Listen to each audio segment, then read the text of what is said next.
오늘 우리에게 주실 하나님 말씀 갈라디아서 2장 1절로 10절입니다.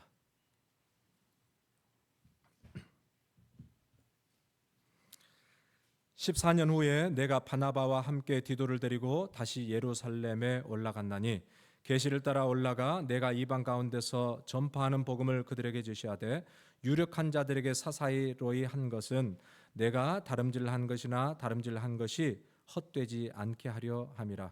그러나 나와 함께 있는 헬라인 디도까지도 억지로 할례를 받게 하지 아니하였으니 이는 가만히 들어온 거짓 형제들 때문이라. 그들이 가만히 들어온 것은 그리스도 예수 안에서 우리가 가진 자유를 엿보고 우리를 종으로 삼고자 함이로되 그들에게 우리가 한시도 복종하지 아니하였으니 이는 복음의 진리가 항상 너희 가운데 있게 하려 함이라. 유명하다는 이들 중에 본래 어떤 이들이든지 내게 상관이 없으며 하나님은 사람을 외모로 취하지 아니하시나니 저 유력한 자들은 내게 의무를 더하여 준 것이 없고 도리어 그들은 내가 무할례자에게 복음 전함을 맡은 것이 베드로가 할례자에게 맡음과 같은 것을 보았고 베드로에게 역사하사 그를 할례자의 사도로 삼으시니가 또한 내게 역사하사 나를 이방인의 사도로 삼으셨느니라. 또 기둥같이 여기는 야고보와 게바와 요한도 내게 주신 은혜를 알므로 나와 바나바에게 친교의 악수를 하였으니 우리는 이방인에게로 그들은 할례자에게로 가게 하려 함이라. 다만 우리에게 가난한 자들을 기억하도록 부탁하였으니 이것은 나도 본래부터 힘써 행하여 왔노라. 아멘. 미국에 윌리엄 허드스라는 사람이 있었습니다. 이 사람은 미국의 언론 재벌로서 이 사람은 26종류의 신문을 발간을 했는데 미국 사람의 4명 중 한 사람은 적어도 이 사람의 신문을 구독하였을 정도라고 합니다. 그런데 그의 취미 중 하나가 고대 미술품을 수집하는 것이었습니다.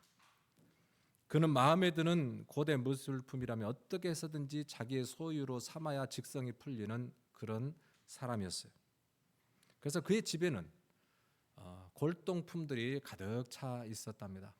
하루는 그가 어느 잡지를 보다가 유럽의 왕가에서 사용했던 도자기 하나가 있다는 것을 발견을 하고 흥분이 돼서 그 도자기를 반드시 내가 사야겠다라는 마음으로 훌쩍 유럽으로 날아갔습니다. 근데 이상하게도 도무지 그 도자기의 종적을 알 수가 없는 거예요. 실망한 채로 미국에 돌아온 그는 다시 잡지책을 들여다보았습니다. 그랬더니 자기가 찾고 있었던 그 골동품은 미국인에게 팔렸다고 되어 있어요. 그래서 그는 그 미국인 누군가를 다시 한번 찾아보았는데 놀랍게도 그 사람은 자기였다는 거예요. 이미 그 골동품을 사서 소유를 하고 있었지만은 그것이 내 것이었는지도 모른 채 그는 또 골동품을 찾아 헤매고 있었어요. 자신에게 있는 줄도 모르고 시간과 물질과 정력을 낭비했던 이 사람의 모습이 얼마나 황당합니까? 그런데 여러분, 이런 황당한 일이 믿음의 세계에서도 벌어질 수 있다는 거예요. 우리가 소장하고 있는 보물, 그 영적인 보물의 가치를 우리가 모르면 우리도 이럴 수 있다는 거예요. 여러분, 우리가 가지고 있는 영적인 보물이 무엇입니까? 그리스도의 십자가예요. 거룩하신 하나님께서 죄와 사망의 늪에 빠져 허우적거리는 인류를 구원하시기 위해서 자기의 아들을 십자가에 달아 죽이심으로 우리를 의롭다고 선언해 주시고 영원한 생명을 주시고 하나님의 자녀가 되는 그런 놀라운 권세를 주신 이것이야말로 복음 중에 복음이고 보물 중에 보물이에요. 여러분, 이런 보물을 소유하고 계시는 분만 아멘. 할렐루야. 내 안에 이런 보물이 있는 줄을 깨닫지 못하면은 윌리엄 허드슨이라는 사람처럼 그 보물을 찾아서 오늘도 시간과 노력과 정력을 낭비하는 그런 황당한 일을 하게 돼요. 오늘 우리가 갈라디아서를 읽었잖아요. 갈라디아 성도들이 바로 이런 삶을 살고 있었어요. 그들은 이미 바울로부터 예수 그리스도의 복음, 참된 복음을 그들은 이미 받았습니다. 그런데 예수를 믿을 뿐만 아니라 할례도 받아야 구원에 이른다고 하는 유대로부터 내려온 거짓 선지자들의 이 가르침에 그들이 속고 말았어요. 바울이 전한 바른 복음의 핵심이 무엇입니까? 그것은 바로 자유입니다. 영적인 해방이에요. 하나님께서 창세전에 그리스도 안에서 예정하사 구원하시려고 했던 그 계획이 십자가에서 완전히 성취되므로 이제는 우리가 무엇을 하고 율법에 얽매여서 겨우 구원을 이루어가는 것이 아니라 이미 이루어 놓으신 그 복음을 믿음으로 받아들임으로 참된 자유를 누리고 참된 구원을 누리며 살아가는 것. 여러분, 그래서 구원은 전적인 하나님의 은혜로 된 것인 줄로 믿습니다. 그런데 여러분 보세요. 전적인 하나님의 은혜로 구원을 얻었다고 하는데 갈라디아 성도들은요, 또 할례를 받아야 구원에 이른다고 하는 인간의 열심, 인간의 공로, 인간의 선행이 조건이 되어야 된다고 하는 그 소리에 그들이 가지고 있는 이 귀한 값진 영적인 보물이 무엇인지를 잊어버리고 말았어요. 만약에 우리의 공로, 우리의 힘으로 구원을 얻는다고 한다면 예수 그리스도께서 이 땅에 오셔서 십자가에 달려 죽으셔야 될 이유가 무엇입니까? 왜 예수님이 십자가에 죽으셔야 했어요? 그것은 우리의 힘으로는 도저히 구원에 이를 수 없는 존재라는 것을 하나님이 아시니까 예수 그리스도께서 십자가에서 완전한 구원을 성취해 주셨다라고 하는 거예요. 그런데 갈라디아 성도들은 그들이 받았던 복음의 가치를 알지 못했습니다. 예수를 믿으면서도 예수 때문에 우리가 얻은 이 엄청난 가치의 소중함을 모르면 신앙생활을 해도 갈팡질팡입니다. 좌충우돌입니다. 이리저리 헤매요. 정처 없이 방황하는 삶을 살게 돼요. 여러분, 오늘 우리가 얻은 복음, 이 복음의 가치가 얼마나 귀한 것인지를 알고 누리며 살아갈 수 있는 저와 여러분들 되기를 주님의 이름으로 축복합니다. 우리가 무엇을 열심히 지키고 무엇을 열심히 행해서 구원을 얻는 것이 아니라 믿음으로 예수 그리스도를 영접함으로 완전한 구원에 이를 수 있다는 거예요. 여러분, 우리가 지금 주일이면 하나님을 예배하고 우리가 물질로 하나님을 섬기고 봉사하고 선교하고 헌신의 삶을 사는 이유는 구원 얻기 위해서 하는 게 아니라는 거예요.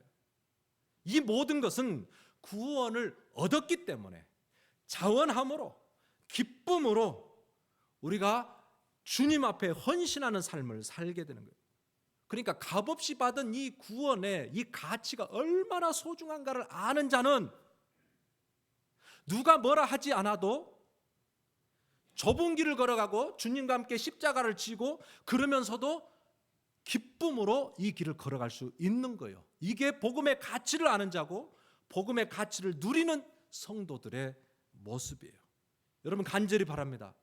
복음을 이고 가거나 복음을 끌고 가는, 복음을 알면서도 고달픈 인생이 아니라 복음을 누리고 가고 복음에 이끌려 살아가는 저와 여러분들 다 될 수 있기를 주님의 이름으로 축복합니다. 오늘 갈라디아서 2장은 이렇게 시작합니다. 1절에 14년 후에 내가 바나바와 함께 디도를 데리고 다시 예루살렘에 올라갔노니 그랬어요. 14년 후에 예루살렘에 올라갔다 이렇게 돼 있는데요. 여러분, 지난 14년 동안 이 사도 바울에게 어떤 일이 일어났을까를 보려면 1장하고 연결해서 봐야 돼요. 갈라디아서 1장 18절, 19절, 21절을 제가 읽어봅니다.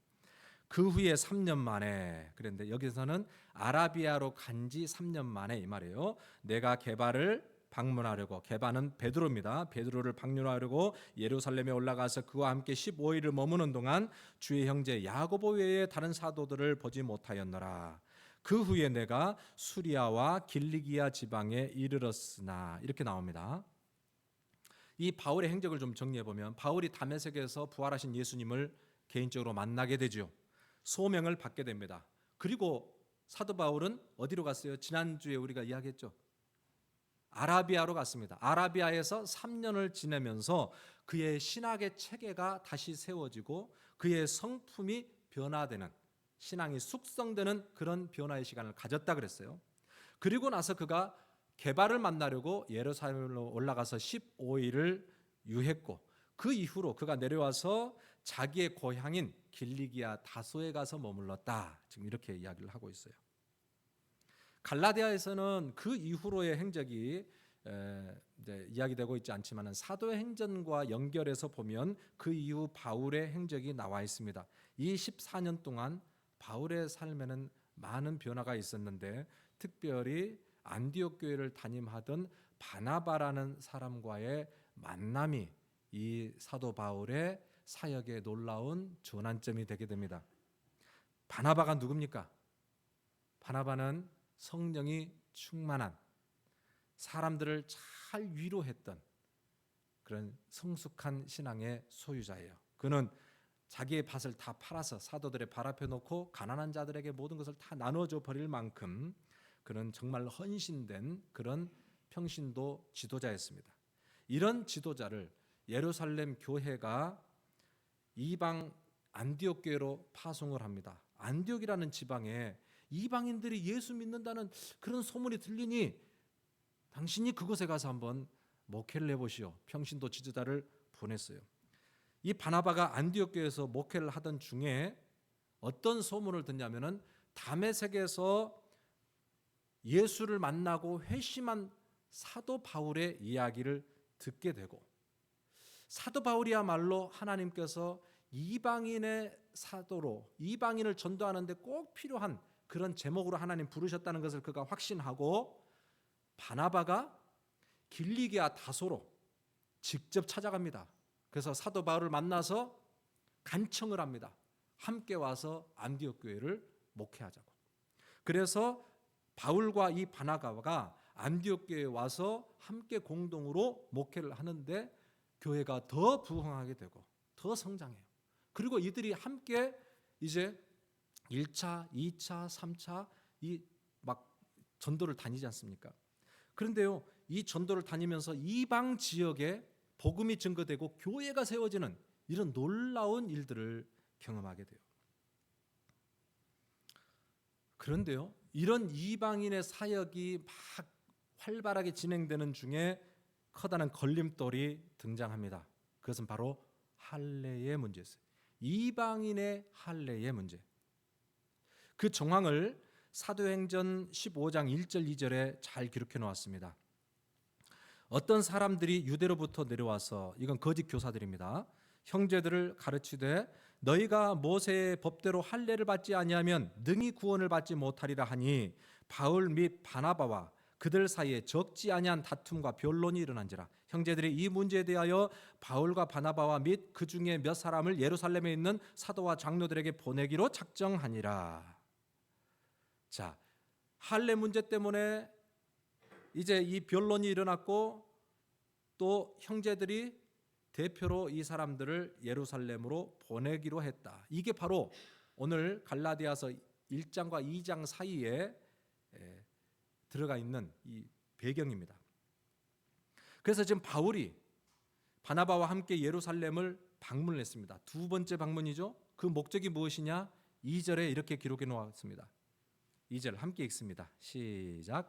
계시를 따라 올라가 내가 이방 가운데서 전파하는 복음을 그들에게 제시하되 유력한 자들에게 사사로이 한 것은 내가 다름질하는 것이나 다름질한 것이 헛되지 않게 하려 함이라. 아멘.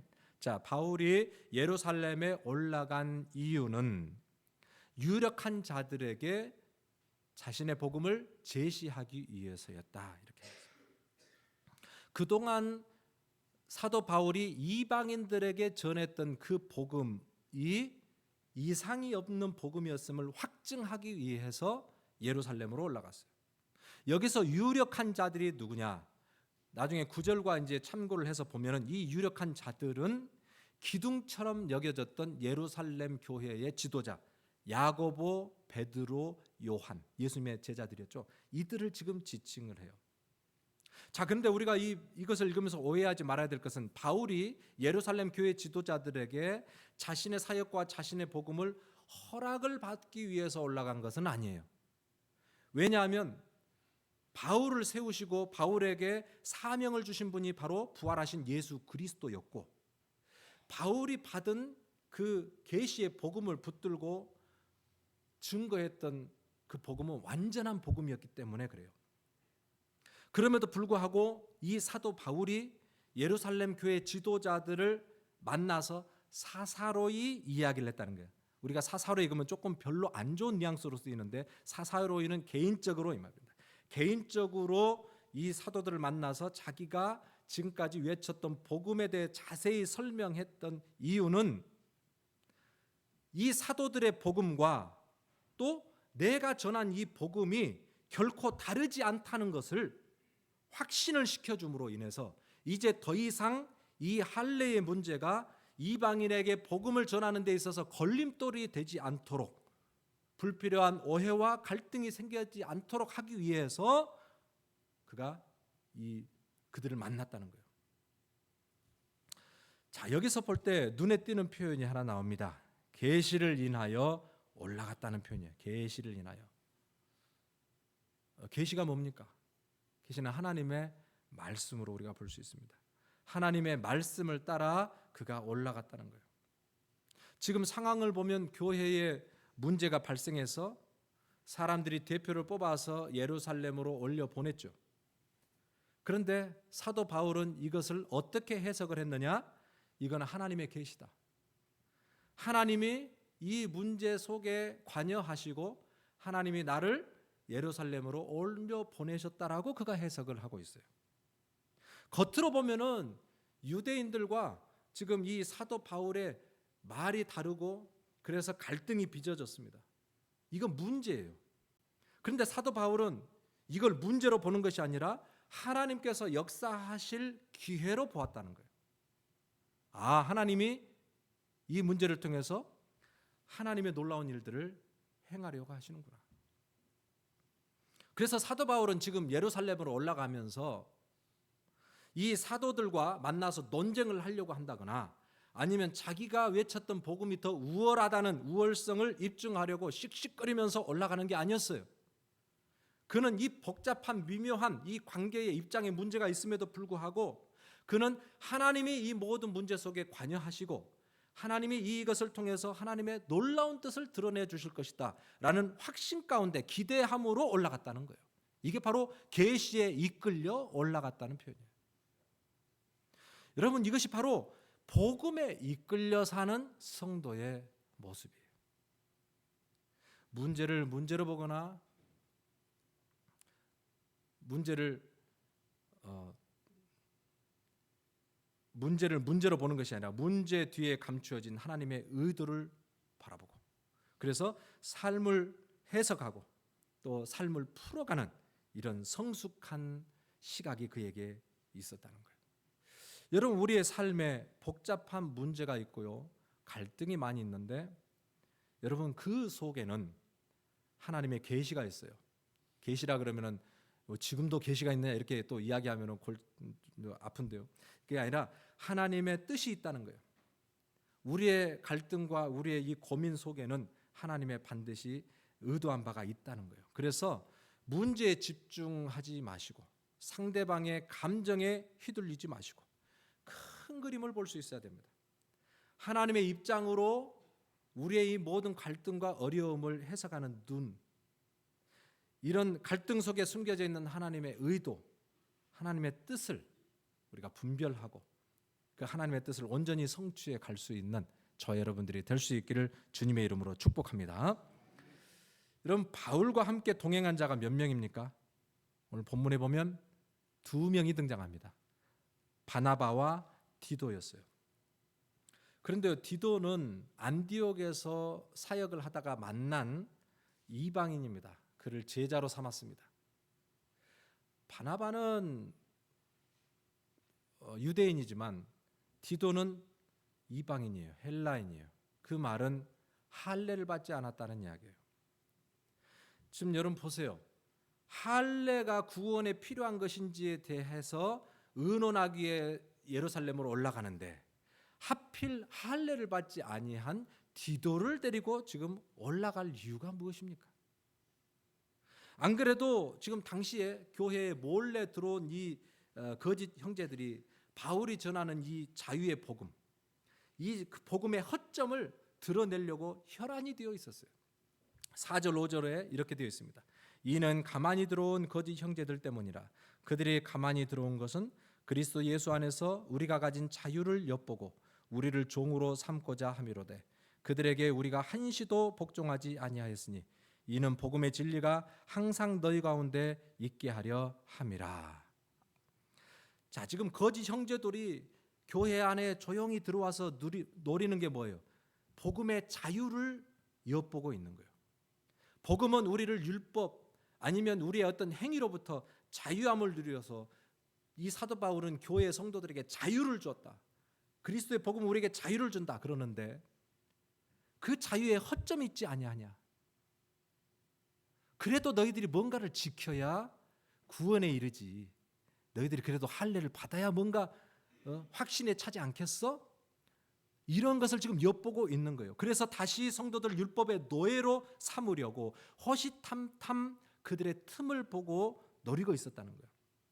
그러니까 이런 참 미묘한 이 갈등, 살아는 판을 걷는 이런 상황에서 사도 바울이 지금 예루살렘으로 올라갈 때에 인간적으로 생각하면은 문제가 될 만한 디도를 여행에 배제시킬 수도 있죠. 아니면 아예 문제를 발생하지 않게 해서 할례를 받게 해서 올라갈 수도 있을 거예요. 그런데 바울은 그렇게 하지 않았다는 거예요. 할례도 받지 아니한 제자 디도를 예루살렘에 의도적으로 데리고 갔습니다. 의도적으로. 굳이 그렇게 할 이유가 무엇이냐? 그것은 오직 믿음으로 구원을 받는다는 이 사실을 더 실증적으로 확신시켜주기 위해서 디도를 데리고 왔어요.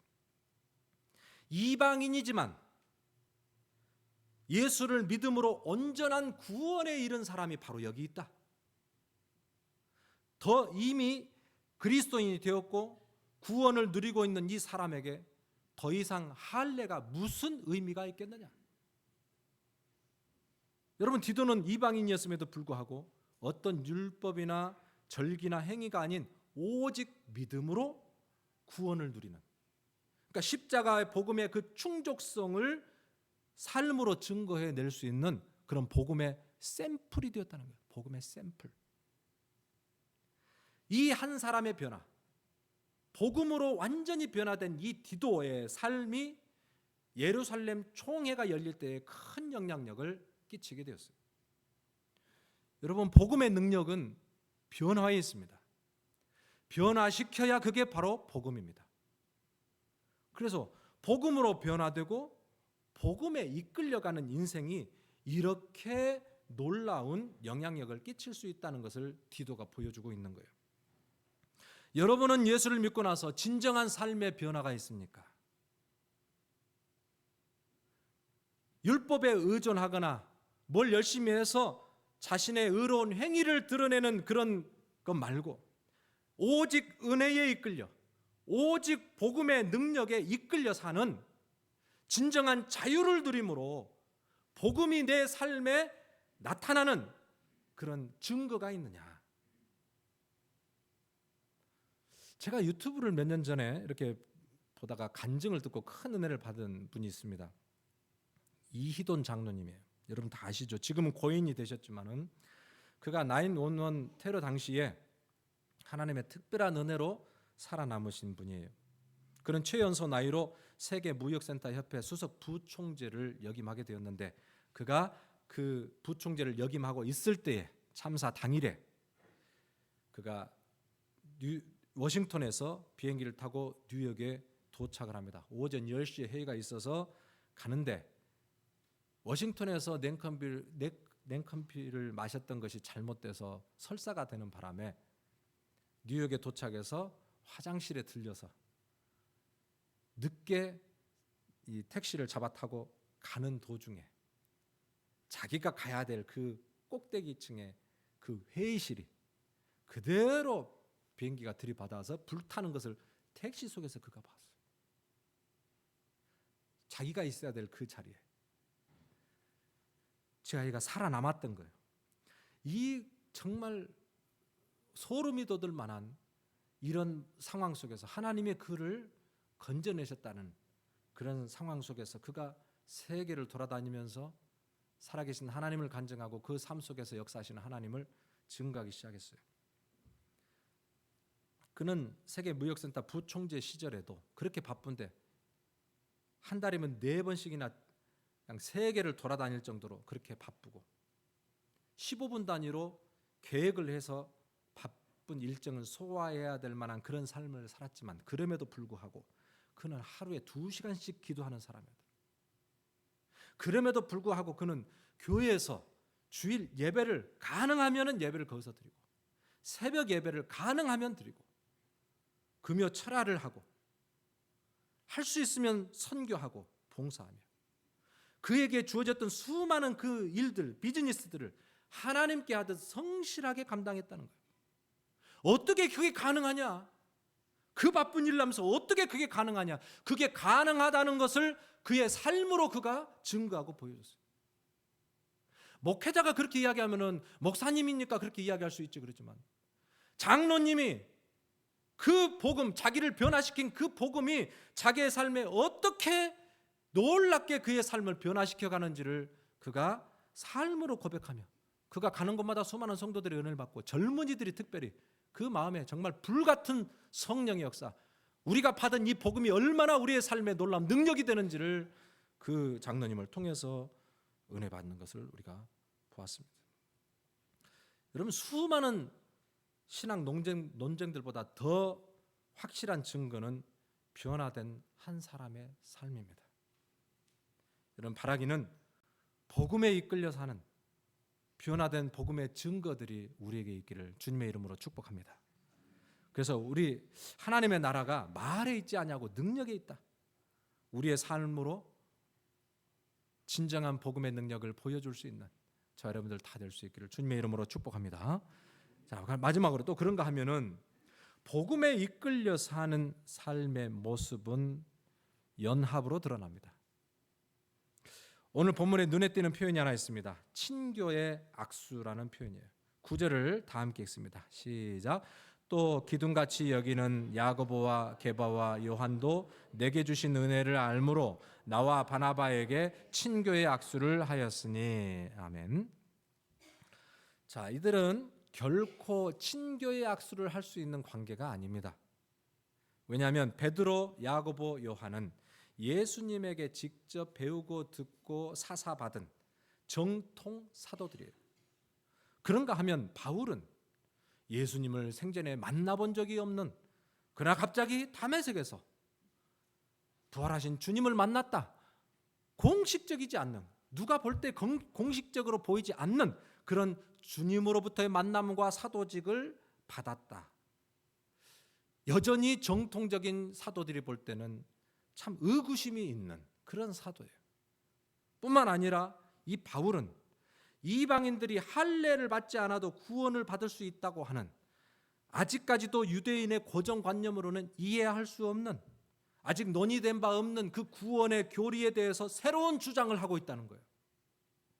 그러니까 지금 이 예루살렘에 있는 지도자들과 바울과 친교의 악수를 하기에는 상당히 거꾸로운 그런 점들이 많았어요. 그럼에도 불구하고 이들은 서로를 인정하고 친교의 악수로 감동적인 결론을 이끌어내었다는 거예요. 그 이유가 무엇이었을까? 7절 8절을 제가 읽습니다. 도리어 그들은 내가 무할례자에게 복음 전함을 맡긴 것이 베드로가 할례자에게 맡음과 같은 것을 보았고 베드로에게 역사하사 그를 할례자의 사도로 삼으신 이가 또한 내게 역사하사 나를 이방인의 사도로 삼으셨느니라. 아멘. 여러분, 지금 예루살렘 교회 지도자들이 정말 급진적인 이런 타협이었어요. 레디컬한 그런 악수였어요. 그런 친교의 악수를 나누게 될 수 있었던 결정적인 이유가 바로 오늘 이 본문에 있어요. 하나님의 부르심 때문에 하는 거예요. 하나님의 부르심. 베드로에게 역사하사 그를 할례자의 사도로 삼으신 이가, 그 하나님이 또한 내게 역사하사 나를 이방인의 사도로 삼으셨느니라. 예루살렘의 그 제자들을 사도로 삼으신 그 하나님께서 동일하게 바울도 하나님의 사도로 삼으셨다. 하나님의 부르심의 다양성을 인정하게 되니까 해석이 되는 거예요. 그때부터는. 아, 베드로는 할례자에게로 하나님이 보내셨고 바울에게는 무할례자에게로 보내셨구나. 유대인들에게 또 이방인들에게 서로 우리가 가지고 있는 조건과 상황과 경험이 다르기에 하나님은 우리를 통해서 하나님의 다양한 일들을 펼쳐가시는구나. 이걸 인정하고 받아들이게 됐다는 거예요. 하나님의 부르심은 획일적이지 않다는 것을 인정하게 될 때에 서로가 서로를 이제 견제의 대상이 아닌 동역자고 협력자가 됐다는 거예요. 왜 우리가 신앙생활을 하면서 서로 다툼이 있고 분쟁이 있고 편가름이 있습니까? 하나님의 부르심의 다양성에 대해서 우리가 알지 못하고 인정하지 못하기 때문에 그래요. 복음이 기준이 아니라 내가 기준이 되어서 살아니까 하니까 그래요. 나의 신앙, 나의 가치관, 나의 신념을 복음보다 더 우위에 두니까 동역이 되지 아니하고 하나님의 나라가 세워지지 않는 거예요. 여러분 기억하면 좋겠습니다. 하나님은 한 분이시지만 하나님의 부르심은 다양하고 하나님의 사역은 다양하다는 거예요. 성령은 하나이지만 성령의 열매는 9가지라고 우리에게 이야기하고 있어요. 복음은 하나이지만 복음서는 마태, 마가, 누가, 요한 4가지로 기록이 되었어요. 기록자의 기질과 관점에 따라 다양한 각도에서 이 복음을 이해하고 기록해서 우리가 너무나도 풍성하게 이 예수 그리스도의 복음을 우리가 알게 되는 거예요. 여러분 우리가 복음 안에서 사역의 다양성, 이 성품의 다양성을 인정해야 돼요. 나와 다른 것이 틀린 것이 아닐 수도 있습니다. 그리고 우리가 꼭 똑같아야 되는 것은 아니에요. 그리스도 안에서의 연합이라고 하는 것은 획일적이지 않습니다. 다양함 가운데 일치를 의미합니다. 각 성도들의 역할이 다르고 각 교회들의 사역이 다릅니다. 선교지마다 당면한 과제가 다르고 선교사님들의 사역에 펼치는 방식이 다릅니다. 우리 몸에 손만 있는 것이 아니라 발도 있고 눈도 있고 귀도 있고 코도 있기에 우리 몸이 더 아름답고 더 행복할 수 있는 거예요. 나와 다른 일을 하는 사람을 인정하는 것을, 그것이 내가 맡은 일을 잘하는 것 못지않게 중요한 거예요. 여러분 정말 그리스도의 복음을 누리며 살아갈 때에 우리에게 연합할 수 있는 여유가 생깁니다. 왜 너는 나와 같지 아니하냐? 왜 우리는 똑같이 하나의 목소리를 내지 아니하냐?